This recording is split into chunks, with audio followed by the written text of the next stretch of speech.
বাসে উঠে বসতে না বসতেই পাশের সিটের একটা সুন্দরী মেয়ে বলে উঠল, ও মাই গড, আপনি এত সুন্দর কেন?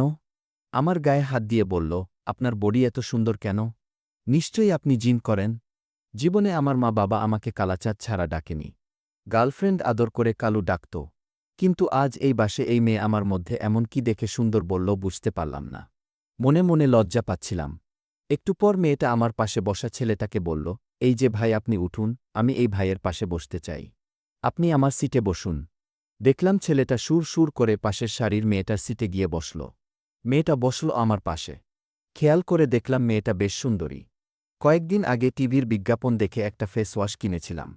বিজ্ঞাপনে বলা ছিল এই ফেস ওয়াশ 4 সপ্তাহ মাখলে ত্বক হবে উজ্জ্বল ও চকচকে। কিন্তু 2 সপ্তাহেই যে কাজ দিবে এটা ভাবিনি। মেয়েটা এবার বলল, আপনার কি গার্লফ্রেন্ড আছে? লোকাল বাসে সুন্দরী মেয়ে পাশে বসলে সব ছেলেরাই সিঙ্গেল হয়ে যায়। তাহলে আমি কি দোষ করছি? তাই মেয়েটাকে বললাম, না, আমি সিঙ্গেল। মেয়েটা এবার সরাসরি বলল, প্রেম করবেন কি আমার সাথে? মেয়েটার কথা শুনেই মনের মধ্যে শিলাজিতের ঝিঙ্কি তুই বৃষ্টি হতে পারতিস গানটা বেজে উঠল।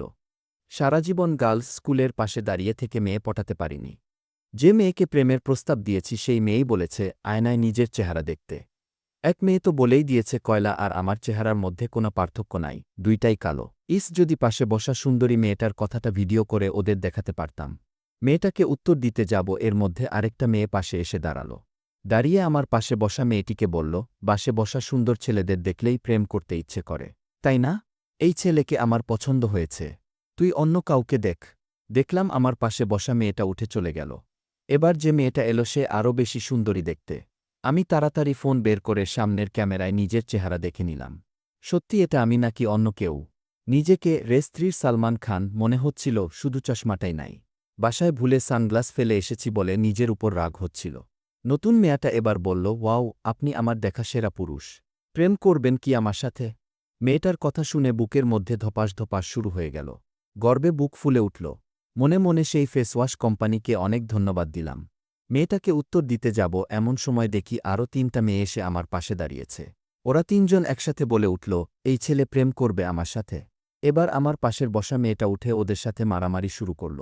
4জন মেয়ে আমার 4 হাত পা ধরে বাসের মধ্যে টানাটানি শুরু করল। একজন বলে এই ছেলে আমার, আরেকজন বলে না না এই ছেলে আমার। ওদের টানাটানিতে আমার নতুন শার্ট ছিঁড়ে গেছে। প্যান্টের যা অবস্থা! নিজেকে সালমান খান ভাবা ছেড়ে পেন্ট ছেঁড়া টম ক্রুজ ভাবতে শুরু করলাম। আহা! সুন্দরী মেয়েরা আমাকে পাবার জন্য আজ মারামারি করে। এই দিন যে আসবে কখনো কল্পনাও করিনি। এর মধ্যে বাসের হেল্পার এক লাঠি নিয়ে দৌড়ে এসে বলল, ওই তোরা সবাই বস, না হলে কারেন্ট শক দেব। সাথে সাথে 4টা মেয়ে আমাকে ছেড়ে দিলে আমি গাড়ির মধ্যে ধপাস করে পড়ে গেলাম। হেল্পার কাছে এসে বলল, ও দাদা, আপনি কখন উঠলেন বাসে? ও বুঝছি, সিগারেট কিনতে নেমেছিলাম তখনই উঠছেন, তাই না? তাড়াতাড়ি নামুন ভাই, এই বাস রাঁচি যাবে। বাসের মধ্যে যারা আছে তারা সবাই পাগল। ওদের সবাইকে রাঁচির মানসিক হাসপাতালে নিয়ে যাচ্ছি।